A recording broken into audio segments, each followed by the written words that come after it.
Et si une ligne rouge vieille de plus de 75 ans venait d'être franchie, sans que le monde ne comprenne immédiatement ce que cela signifie?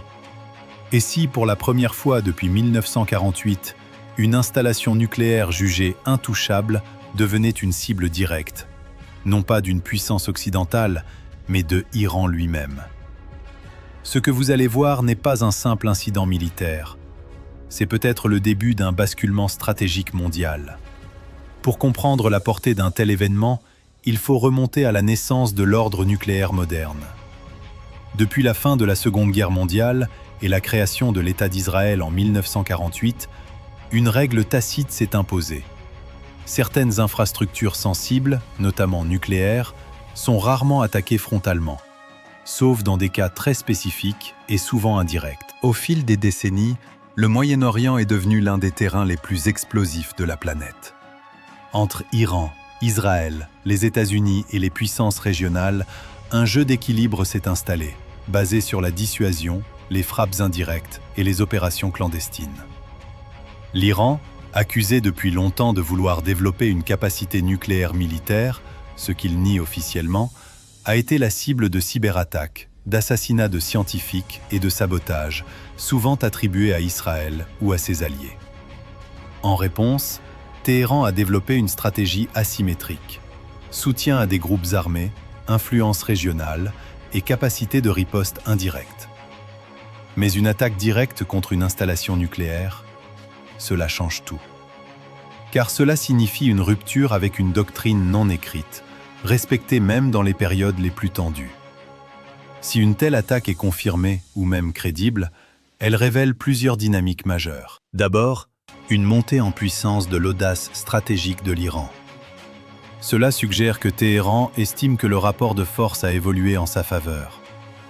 Entre l'usure des conflits américains au Moyen-Orient, la montée de nouvelles puissances comme la Chine et les divisions occidentales, l'Iran pourrait percevoir une fenêtre d'opportunité. Ensuite, cela traduit une logique de dissuasion inversée. Pendant longtemps, Israël a utilisé des frappes préventives pour empêcher ses ennemis d'accéder à l'arme nucléaire, comme en Irak en 1981 ou en Syrie en 2007. Si l'Iran adopte aujourd'hui une posture similaire, ou du moins perçue comme telle, cela signifie qu'il cherche à imposer ses propres lignes rouges. Mais il y a plus. Une attaque contre une installation nucléaire n'est jamais uniquement militaire. Elle est symbolique. Elle envoie un message clair. Nous sommes prêts à franchir les limites que vous pensiez intouchables. Et dans ce type de stratégie, le message compte autant que l'impact réel. Enfin, il faut considérer les acteurs indirects. L'Iran ne fonctionne pas seul.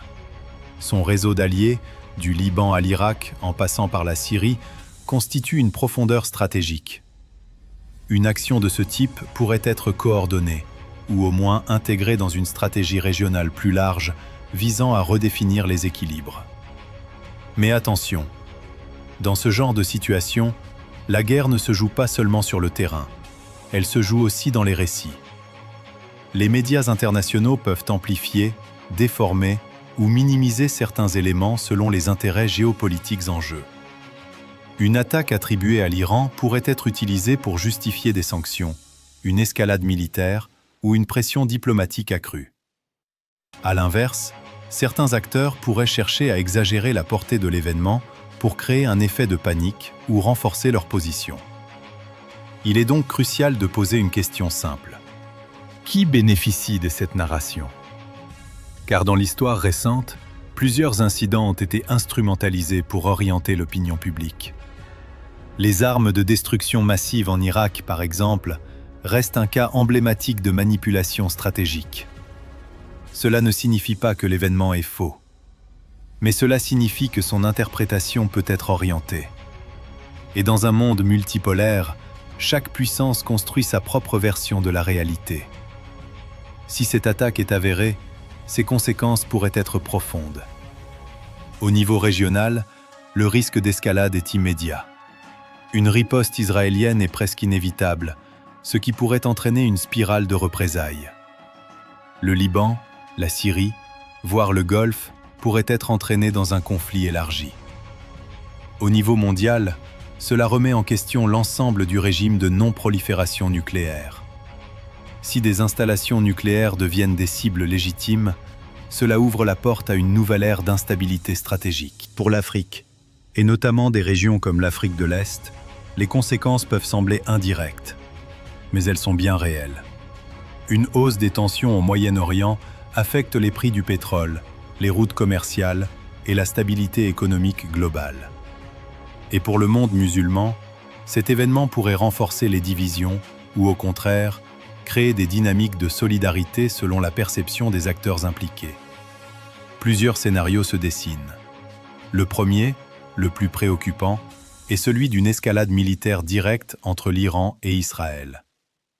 Un conflit ouvert, même limité, pourrait rapidement dégénérer en guerre régionale. Le deuxième scénario est celui d'une guerre de l'ombre intensifiée. Cyberattaques, sabotage, opérations clandestines, un conflit invisible mais constant. Le troisième scénario, plus subtil, est celui d'un rééquilibrage stratégique. Cette attaque pourrait être utilisée comme levier dans des feuillats internationales, notamment sur le nucléaire iranien. Enfin, il existe un scénario moins probable mais possible. Une désescalade contrôlée. Sous pression internationale, les acteurs pourraient choisir de contenir la crise pour éviter un embrasement global. Mais dans tous les cas, une chose est certaine. Le statu quo est brisé. Ce qui se joue ici dépasse largement une simple attaque militaire. C'est une remise en question des règles implicites qui ont structuré l'ordre international depuis des décennies. Quand des lignes rouges disparaissent, ce ne sont pas seulement des infrastructures qui sont touchées. Ce sont les fondations mêmes de la stabilité mondiale. Alors la vraie question n'est pas seulement « que s'est-il passé ?», mais plutôt « dans quel monde sommes-nous en train d'entrer ?» Et surtout, qui en sortira gagnant ?